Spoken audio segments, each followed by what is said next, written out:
അധികാരത്തിന്റെ കസേര കയ്യിലിരിക്കുമ്പോൾ എന്തും ചെയ്യാമെന്നും ജനവികാരത്തെ എക്കാലവും ഭയത്തിന്റെ നിഴലിൽ നിർത്തി അടിച്ചമർത്താമെന്നും കരുതുന്ന ചില ഭരണാധികാരികളുണ്ട്. തങ്ങളെ ചോദ്യം ചെയ്യാൻ ഈ മണ്ണിൽ ആരും ജനിച്ചിട്ടില്ലെന്ന അഹങ്കാരത്തിൽ സിംഹാസനത്തിലിരിക്കുന്നവർ. എന്നാൽ ജനാധിപത്യ ഭാരതത്തിൽ ജനങ്ങൾ ഒന്ന് തിരിഞ്ഞുകുത്തിയാൽ ഏത് വലിയ സാമ്രാജ്യത്വവും ചീട്ടുകൊട്ടാരം പോലെ തകർന്നടിയും എന്നതിന് ചരിത്രം സാക്ഷിയാണ്. ഒരു കാലത്ത് ആര് ഭരിക്കണമെന്ന് ഇന്ത്യക്ക് വഴി കാണിച്ചു കൊടുത്ത പശ്ചിമ ബംഗാളിന്റെ മണ്ണിൽ നിന്ന് ഇപ്പോൾ പുറത്തു വരുന്ന വാർത്തകൾ ആരെയും ഞെട്ടിക്കുന്നതാണ്. വലിയ അഹങ്കാരത്തോടെ ബംഗാളിന്റെ ഒരേ ഒരു കടുവ എന്നൊക്കെ സ്വയം പ്രഖ്യാപിച്ച് ഡൽഹിയിലെ ചെങ്കോട്ട പിടിക്കാൻ വരെ കപ്പൽ പായിച്ച മമതയ്ക്ക് ഇപ്പോൾ സ്വന്തം അണികൾ തന്നെ വെച്ചിരിക്കുകയാണ് ഒരു അന്താരാഷ്ട്ര നിലവാരമുള്ള എട്ടിന്റെ പണി. കസേര പോയാൽ കളി മാറുമെന്ന് പാവം ദീദി സ്വപ്നത്തിൽ പോലും വിചാരിച്ചിട്ടുണ്ടാവില്ല. 15 വർഷം ബംഗാളിന്റെ മണ്ണിൽ ചോദ്യം ചെയ്യപ്പെടാത്ത സാമ്രാജ്യമായി ഭരണം നടത്തി അണികളെയും ജനങ്ങളെയും ഭയത്തിന്റെ നിഴലിൽ നിർത്തിയ ആ വലിയ സിംഹാസനം ഇന്ന് തകർന്നടിയുകയാണ്. ഇനി ഇവിടെ ചില നിർണായക ചോദ്യങ്ങൾ ഉയരുകയാണ്. ഭരണം നഷ്ടപ്പെട്ടതോടെ മമതയ്ക്ക് ഏകാധിപത്യ ശൈലിക്കെതിരെ സ്വയം അണികൾ തന്നെ പരസ്യമായി കലാപക്കൊടി ഉയർത്തുകയാണോ? തൃണമൂൽ കോൺഗ്രസ് എന്ന പ്രാദേശിക പാർട്ടി അതിന്റെ തകർച്ചയുടെ അവസാന ഘട്ടത്തിലേക്ക് കടന്നു കഴിഞ്ഞു. വർഷങ്ങളായി ആക്രമണ രാഷ്ട്രീയവും അഴിമതിയും കൊണ്ട് ശ്വാസം മുട്ടിയ ബംഗാൾ ജനത നരേന്ദ്രമോദിയുടെയും BJPയുടെയും വികസന രാഷ്ട്രീയത്തെ നെഞ്ചേറ്റാൻ തുടങ്ങിയത് എങ്ങനെയാണ്? ഈ ചോദ്യങ്ങൾക്കെല്ലാമുള്ള ഉത്തരങ്ങളും തകർന്നടിയുന്ന തൃണമൂൽ രാഷ്ട്രീയത്തിന്റെ ആഭ്യന്തര കലഹങ്ങളും ബംഗാളിന്റെ പുതിയ രാഷ്ട്രീയ ചരിത്രവും നമുക്കൊന്ന് വിശദമായി പരിശോധിക്കാം. ആദ്യം നമുക്ക് ബംഗാളിൽ ഇപ്പോൾ എന്താണ് സംഭവിച്ചുകൊണ്ടിരിക്കുന്നത് എന്ന് നോക്കാം. നാണക്കേട് എന്ന് പറഞ്ഞാൽ ഇതിലും വലിയൊരു നാണക്കേട് ഈ അടുത്ത കാലത്തൊന്നും ഇന്ത്യൻ രാഷ്ട്രീയ ചരിത്രം കണ്ടിട്ടുണ്ടാകില്ല.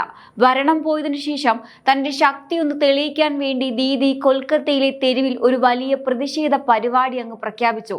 സ്വന്തം പാർട്ടിയിലെ 80 MLA-മാരോടും ഓടിയെത്താൻ കൽപ്പനയും കൊടുത്തു. പക്ഷേ സംഭവിച്ചതോ? ദീദിയുടെ വലിയ ഡയലോഗ് കേട്ട് ഓടിയെത്തിയത് വെറും 35 പേർ. ബാക്കി 45 പേരും എവിടെ പോയി? അവർ ദീദിയുടെ വാക്കിന് പുല്ലുവില പോലും കൊടുക്കാതെ വീട്ടിലിരുന്നു. സ്വന്തം പാർട്ടിയിലെ പകുതിയിലധികം MLA-മാരെ പോലും ഒരു വേദിയിൽ എത്തിക്കാൻ കെൽപ്പില്ലാത്ത മമതയാണോ ഇനി കേന്ദ്ര സർക്കാരിനെതിരെ സമരം ചെയ്യാൻ പോകുന്നത്? ഭരണം നഷ്ടപ്പെട്ടതോടെ ദീദിയെ തൃണമൂലുകാർക്ക് പോലും വേണ്ടാതായി എന്നതിന്റെ തെളിവാണ് ഇത്. സംഭവിച്ച നാണക്കേട് മൂടിവെക്കാൻ തൃണമൂലിന്റെ മുതിർന്ന നേതാക്കൾ ക്യാമറയ്ക്ക് മുന്നിൽ വന്ന് എത്രയൊക്കെ വിയർത്താലും ബംഗാളിലെ യഥാർത്ഥ ചിത്രം ഇന്ന് വ്യക്തമാണ്. അധികാരം കയ്യിലിരുന്നപ്പോൾ കാണിച്ച അഹങ്കാരത്തിനും ഏകാധിപത്യ ശൈലിക്കുമുള്ള കൃത്യമായ മറുപടിയാണ് സ്വന്തം അണികൾ ഇപ്പോൾ തിരിച്ചു നൽകുന്നത്. ഇവിടെയാണ് പ്രധാനമന്ത്രി നരേന്ദ്രമോദിയുടെ രാഷ്ട്രീയ ദീർഘവീക്ഷണം കൃത്യമായി തിരിച്ചറിയേണ്ടത്. പശ്ചിമ ബംഗാൾ പോലൊരു സംസ്ഥാനത്ത് തൃണമൂലിന്റെ കായിക ബലത്തോടും ബോംബേർ രാഷ്ട്രീയത്തോടും നിരന്തരം പൊരുതിയാണ് BJP ഇന്ന് ബംഗാൾ ജനതയുടെ നെഞ്ചിൽ ഇടം പിടിച്ചിരിക്കുന്നത്. വികസനത്തിന്റെ രാഷ്ട്രീയവും ജനക്ഷേമ പരിപാടികളും മുൻനിർത്തി നരേന്ദ്രമോദി ഉയർത്തിയ ബദൽ രാഷ്ട്രീയത്തെ ബംഗാളിലെ ജനങ്ങൾ ഇരുകൈയും നീട്ടി സ്വീകരിച്ചു കഴിഞ്ഞു.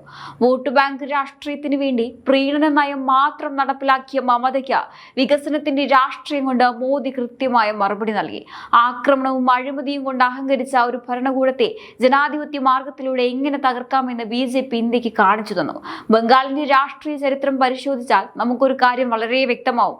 ഇന്ത്യയുടെ സാംസ്കാരികവും ഭൗതികവുമായ വ്യവസായികവുമായ തലസ്ഥാനമായിരുന്ന ബംഗാളിനെ ദശാബ്ദങ്ങൾ നീണ്ട കമ്മ്യൂണിസ്റ്റ് ഭരണവും അതിനു പിന്നാലെ വന്ന തൃണമൂൽ കോൺഗ്രസുമാണ് പൂർണ്ണമായും തകർത്തു കളഞ്ഞത്. ഒരു കാലത്ത് വ്യവസായങ്ങളിലും വിപ്ലവ ചിന്തകളിലും കലയിലും സാഹിത്യത്തിലും ഭാരതത്തിന്റെ നെടുന്തൂണായിരുന്ന ഒരു മണ്ണ് ഈ പാർട്ടികളുടെ സ്വാർത്ഥ രാഷ്ട്രീയം കാരണം കൊലപാതകങ്ങളുടെയും ബോംബേറുകളുടെയും സിരാകേന്ദ്രമായി മാറി. കേന്ദ്ര സർക്കാർ കൊണ്ടുവരുന്ന വികസന പദ്ധതികളെല്ലാം ബംഗാളിൽ ബോധപൂർവം തടസ്സപ്പെടുത്തുക എന്നതായിരുന്നു മമതയുടെ പ്രധാന വിനോദം. പ്രധാനമന്ത്രിയുടെ ആയുഷ്മാൻ ഭാരത് ഉൾപ്പെടെയുള്ള ജനപ്രിയ പദ്ധതികൾ പോലും ബംഗാളിൽ നടപ്പിലാക്കാൻ സമ്മതിക്കാതെ കേന്ദ്രത്തോടുള്ള വ്യക്തിവൈരാഗ്യം തീർക്കുകയായിരുന്നു അവർ. ജനങ്ങളെക്കാൾ വലുതാണ് സ്വന്തം അഹങ്കാരമെന്ന് കരുതിയ മമതയ്ക്ക് ബംഗാളിലെ വോട്ടർമാർ കൃത്യമായ സമയത്ത് തന്നെ മറുപടി നൽകി. ഇനി തകർച്ചയ്ക്ക് പിന്നിൽ പ്രവർത്തിച്ച ആ യഥാർത്ഥ മാസ്റ്റർ ബ്രെയിനുകളെ കുറിച്ച് പറയാതെ വയ്യ. അതിൽ ആദ്യത്തെയാൾ അമിത്ഷാ എന്ന രാഷ്ട്രീയ ചാണക്യനാണ്. ബംഗാളിന്റെ മണ്ണിൽ താമര വിരിയിക്കുമെന്ന് അമിത്ഷാ വർഷങ്ങൾക്ക് മുമ്പ് പ്രഖ്യാപിച്ചപ്പോൾ പലരും അതിനെ കളിയാക്കി ചിരിച്ചിരുന്നു. കാരണം അത്രത്തോളം ശക്തമായിരുന്നു തൃണമൂലിന്റെ കായിക ബലവും വോട്ട് ബാങ്കും. എന്നാൽ ദീദിയുടെ ആക്രമണ രാഷ്ട്രീയത്തിന് മുന്നിൽ BJP പ്രവർത്തകർ കൊല ചെയ്യപ്പെടുമ്പോഴും അമിത്ഷാ എന്ന ചാണക്യൻ ബംഗാളിനെ കൈവിട്ടില്ല. കൃത്യമായ തന്ത്രങ്ങളോടെ ബൂത്ത് തലം മുതൽ പാർട്ടിയെ ശക്തമാക്കി അദ്ദേഹം കരുക്കൾ നീക്കി.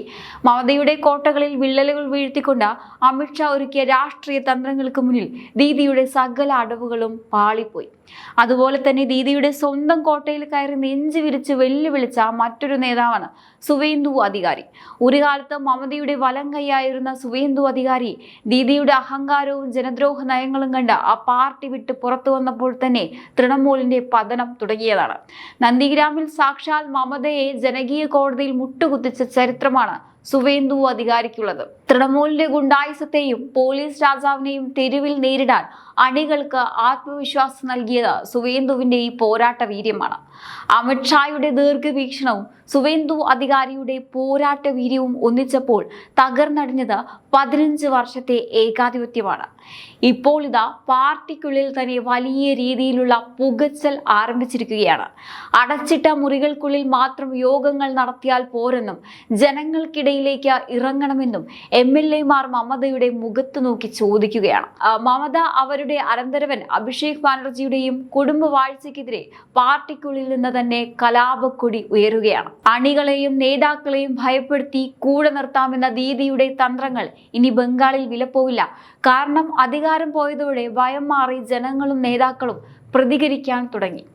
ഭൂരിഭാഗം MLA-മാരും മമതയെ കൈവിട്ടതോടെ തൃണമൂൽ കോൺഗ്രസ് എന്ന പ്രാദേശിക പാർട്ടി അതിന്റെ തകർച്ചയുടെ അവസാന ഘട്ടത്തിലേക്ക് കടന്നു കഴിഞ്ഞു. ഇനി ഈ പാർട്ടി തിരിച്ചു വരുമെന്നൊക്കെ ആരെങ്കിലും സ്വപ്നം കാണുന്നുണ്ടെങ്കിൽ അവർക്ക് മനംപുരട്ടലിന്റെ അസുഖം മാത്രമാണ്. തൃണമൂൽ കോൺഗ്രസ് എന്ന പാർട്ടി അതിന്റെ അന്ത്യശ്വാസം വലിച്ചുകൊണ്ടിരിക്കുകയാണ്. അഹങ്കാരത്തിന് കാലം കാത്തുവെച്ച ഈ കാവ്യനീതിക്ക് മുന്നിൽ ഇനി ദീദിക്ക് തലതാഴ്ത്തി നിൽക്കാം. കാരണം ബംഗാൾ ഇനി മോദിക്കൊപ്പമാണ്, വികസനത്തിനൊപ്പമാണ്. ഇത്രയൊക്കെ നാണക്കേട് നാട് നീളെ പാട്ടായിട്ടും നമ്മുടെ ദീദിക്ക് മാത്രം ഇപ്പോഴും കാര്യം മനസ്സിലായിട്ടില്ല എന്നതാണ് ഇതിലെ ഏറ്റവും വലിയ തമാശ. തകർന്നടിഞ്ഞ ഈ ചീട്ടുകൊട്ടാരം ഇനി എത്രയൊക്കെ പശ വെച്ച് ഒട്ടിക്കാൻ നോക്കിയാലും രക്ഷപ്പെടില്ലെന്ന് അണികൾക്കും മനസ്സിലായി, ബംഗാളിലെ ജനങ്ങൾക്കും മനസ്സിലായി.